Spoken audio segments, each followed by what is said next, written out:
এই গাদ্দারের দেশে শতবার স্বাধীনতা আসলেও কোনো কাজে আসবে না। এই জাতি কোনোদিন স্বাধীনতার মানেই বোঝে না।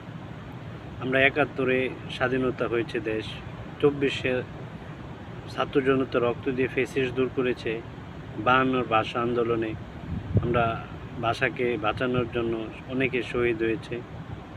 প্রত্যেকটা ধাপে ধাপে আমরা শিক্ষা নেওয়ার বদলে আমরা মনুষ্যত্ব হারিয়ে মুনাফিক বেঈমান গাদ্দারে পরিণত হয়েছি। পৃথিবীর এমন কোনো জাতি খুঁজে পাওয়া যাবে না তাদের মধ্যে যে একজন গাদ্দার পাওয়া যাবে। যে পরিমাণ গাদ্দার এই বাংলাদেশে এই জাতির মধ্যে আছে, এমন গাদ্দার যাদের কারণে একটা স্বাধীনতা, রক্ত সব কিছু বিপন্ন যায়। এই গাদ্দারদের আসলে চরিত্র এরকম যে এরাও অত্যন্ত লোভী প্রকৃতির হয়ে থাকে। আর লোভী হবেই না কেন? এদেশের জনপদে মানুষ অতি দরিদ্র এবং উচ্চাকাঙ্ক্ষীর কারণে এই ধরনের পথ বেছে নেয়। তারা টাকা দেখলে আর লোভ সামলাতে পারে না। এটাই হচ্ছে এই জাতির জন্য সবচেয়ে বড় ব্যর্থতা। ইউরোপের যেসব দেশে বিশাল ভূখণ্ড নিয়ে একটা দেশ হয়, যেখানে মানুষের ঘনত্ব থাকে খুব অল্প, দেখা যায় ৪-৫ কিলোমিটার ১-২ জন বসবাস করে, সেখানে বাংলাদেশের মতো একটি ছোট্ট দেশে ১ কিলোমিটার হয়তো ১-১.৫ লাখ লোক বসবাস করে এমন জায়গা আছে।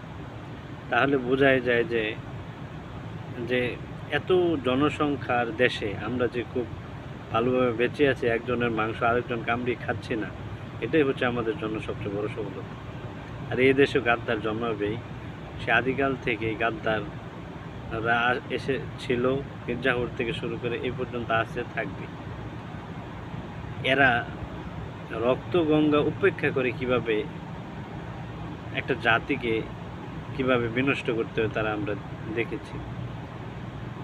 একটা দলীয় প্রধানকে কিভাবে মারধর করা হয় আমরা তা দেখেছি। একজন দেশপ্রেমিক মানুষকে কীভাবে মারধর করা হয় আমরা তা দেখেছি।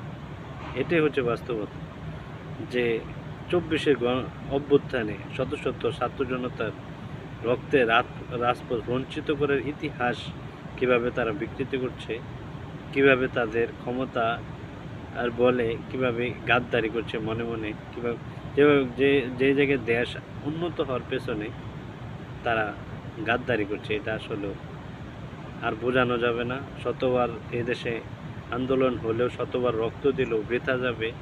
কারণ এই দেশের মানুষের মন মানসিকতা যে পর্যন্ত স্বাধীনতাকামী না হবে, ততদিন পর্যন্ত এ দেশ